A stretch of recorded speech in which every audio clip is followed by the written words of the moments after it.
Ganyan yan, no? Pang, ayan, no? Ayan ang sinasabi ko, calamares ni Kog. Basta lagyan mo ng asukal, paminta, bechin, asin, patis, bahala ka kung ano yung pwedeng lagay mo sa pahala ka sa buhay mo. Gago! Ayan na, magpapasikat na si Kog.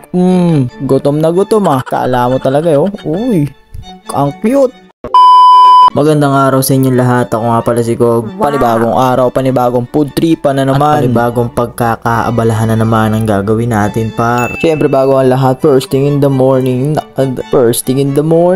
mag-ednis tayo ng kalan, magpakulo ko ng tubig, tapos bigla mo inumin. Siyempre wag mo akong susundin. Ikaw din. Siyempre bago magsimula, kailangan muna maglinis ng mukhang tanga. Saglit na lang to pare ko, inom lang ako ng tubig. Ganito kasi ginagawa namin dito sa ibang bansa. Ganito yung nakakaugalian namin sa bansa na to. Magsasaing muna kami bago ang lahat, tapos isaksak mo lang, wag mo ibaba para pare-pares tayo magutom dito sa bansa na to. Eto nga pala po food tripin natin ngayon, set po. Fresh na fresh yan, kakahuli lang sa rep. Duda din ako ano naman sa'yo? Next step, magbasag ka ng itlog na white, lagay mo sa mangkok, tsaka batiin ng ganyan, no? Basta puro pa ganyan lang, wag pa ganun. Okay na yan. Tapos kumana ka ng harina, cornstarch, o ano pa man dyan, powder, wag lang yung polvo ha. Umayos ka. Tapos halu-haluan mo lang ng puro pa ganyan. Ayan, pa ganyan lang. Hanggang sa matapon. Tapos right after nun, uy, English yun Kog. Hugasan mo lang kahit mga 10 beses. Basta depende sa trip mo. Tapos sabihin na iba, sobrang dami naman. Ano naman sa'yo? Nakotik, natapon pa Kog. Tapos yun na, laban na yun. Next step agad. Makapagod mong voice over, panoorin mo na lang. Pahinga lang konti.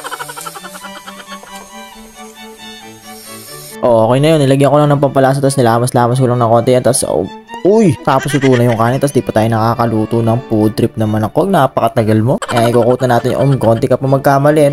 Puro kasi video. Ano naman sa'yo? Pakakapitin lang natin yung egg yolk and white. Basta na yun, halu-haluin mo lang, tapos lagyan mo na lahat ng set po dyan. Tapos i-coat na natin ang harina yan. Pakakapitin natin ng solid sa pusit yung harina na yan para naman kapit na kapit yung lasa, no? Gets mo na yun. Tapos pagtapos na mag-e-edit na tayo ng kalabagang power up.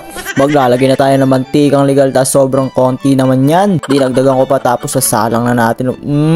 Suwabing-suwabe pagkakasalang mo dun Kog. Konti lang talaga ako maglagay ng mantika kasi ganito nakasanayan namin sa ibang bansa. Ano naman sa'yo? At habang nakasalang yung set po natin dyan, gagawa na tayo ng pangmalakasang sausawans. May S talaga yun. Baka Marcy yan.